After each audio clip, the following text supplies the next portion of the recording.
La vie de saint Charles de Foucauld, la conversion suite.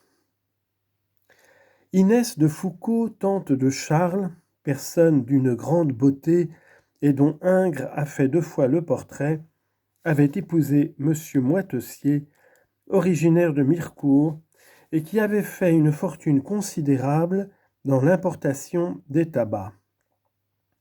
Elle habitait un bel hôtel, 42 rue d'Anjou, au coin du boulevard Malesherbes, et y recevait beaucoup. Très intelligente, douée d'une volonté à la Foucauld, qui va où elle prétend aller, très femme du monde, connaissant à merveille l'art de faire valoir et de faire vouloir les autres, de paraître intéressée par des discussions dont on n'entend pas tout, de les relancer si elles faiblissent, de marquer sans offenser jamais d'un mot ou d'un sourire ce qu'elle n'approuvait pas. Elle avait tenu le salon politique d'un des plus jeunes ministres que nous ayons eus, Louis Buffet, neveu de son mari, et qui avait été ministre à 30 ans. Louis Buffet, Aimé Buffet son frère, inspecteur des ponts et chaussées, Estancelin, le duc de Breuil, étaient demeurés les familiers de la maison. Il y avait les invités de droit et les autres. Charles était de toutes les dimanchées de madame Moitessier. Plusieurs fois par semaine en outre, il allait dîner rue d'Anjou à 6 heures, toujours en habit, bien entendu. Rentré chez lui, rue de Miroménil, il enlevait son habit, endossait une gandoura, chaussait des pantoufles de cuir souple, s'enveloppait dans un burnous, mettait un coussin sous sa tête et se couchait sur un tapis. Une des remarquables particularités de l'appartement de Charles de Foucauld, c'est qu'on n'y voyait aucun lit. Il n'y en avait point. L'ameublement était celui d'un homme de goût qui a eu des ancêtres dans l'histoire de France et dont le rêve est en Orient. Au mur pendaient, à côté de portraits de famille peints par Larguillère, des aquarelles, des croquis à la plume, représentant des paysages du Maroc. Ça et là étaient accrochées des armes et des étoffes rapportées d'Algérie. La bibliothèque ne renfermait pas un grand nombre de livres, mais la plupart étaient des livres rares ou élégamment édités. Enfermé là tout le jour, Charles écrivait, raturait, consultait ses notes et rédigeait le livre sévère et magnifique qui allait répandre son nom parmi tous les géographes du monde et même dans d'autres milieux. Se trouvait-il embarrassé? Avait-il une recherche à faire? Il quittait la table de travail et se rendait dans une bibliothèque publique ou chez Duveyrier. Duveyrier avait été célèbre à 20 ans. Il vivait depuis lors enseveli dans cette gloire, incapable de la renouveler.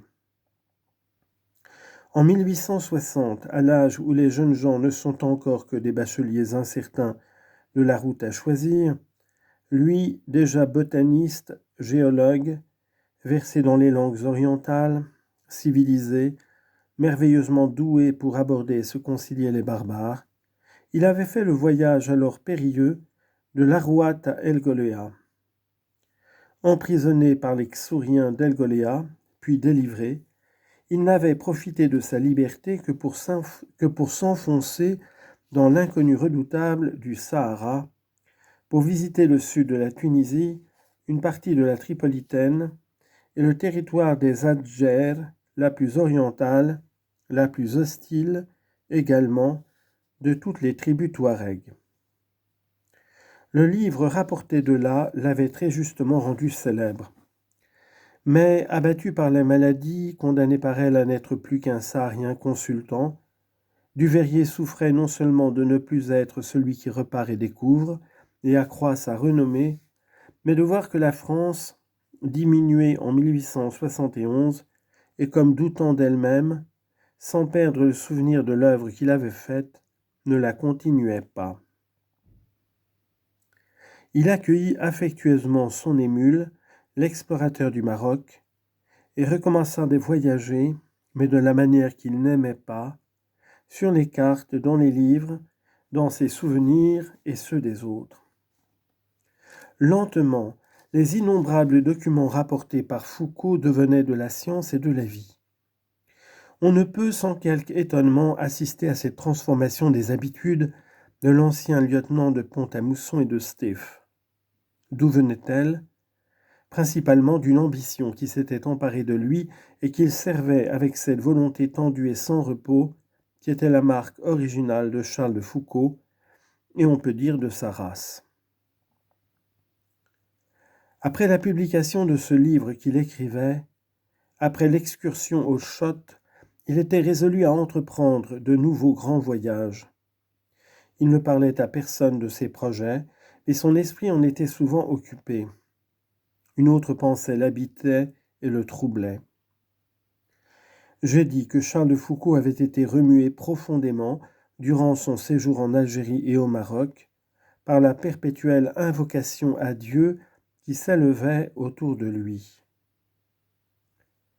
Ces appels à la prière, ces hommes prosternés 5 fois le jour vers l'Orient, ce nom d'Allah sans cesse répété dans les conversations ou les écrits, tout l'appareil religieux de la vie musulmane l'avait amené à se dire « Et moi qui suis sans religion ». Car les Juifs aussi priaient, et le même Dieu que les Arabes ou que les Marocains. Les vices qui avaient pu corrompre l'esprit ou le cœur de ces hommes n'avaient pas empêché le témoin méditatif de sentir la grandeur de la foi. De retour en Algérie, il avait même dit à quelques-uns de ses amis « J'ai songé à me faire musulman ». Propos de sensibilité que la raison n'avait pas ratifié. Au premier examen, il lui était apparu, comme il en a fait la confidence à l'un de ses intimes amis, que la religion de Mahomet ne pouvait être la véritable, étant trop matérielle. Selon ses propres mots. Mais l'inquiétude demeurait. Bénie soit-elle, car elle est la preuve d'une supériorité chez celui qui l'éprouve, un grand événement dans l'ordre de la grâce, le signe bienheureux qu'une âme va retrouver la route. Il manquait à ce jeune homme, né dans le catholicisme, de bien connaître cette religion divine, magnifique et solide, et d'en avoir au moins deviné la transcendance pour revenir à elle, sans hésitation, au moment où la tyrannie de la matière lui pesait par trop. Il était triste en effet au fond de son cœur, d'une tristesse ancienne. Il avait eu beau vivre dans le plaisir, elle n'avait fait que s'accroître. Elle l'avait tenu, selon l'aveu qu'il en a écrit, muet et accablé, pendant ce qu'on appelle les fêtes. Depuis lors, elle n'avait été dissipée ni par les sciences humaines, ni par l'action, ni par le succès et la réputation. Aujourd'hui, sans doute, il s'était soumis à une discipline de travail, et par là il se sentait meilleur que dans le passé, mais non point allégé de ses fautes, non point tel qu'il aurait dû être, bien loin moralement de ces êtres chers qu'il voyait vivre dans sa famille, unie et heureuse.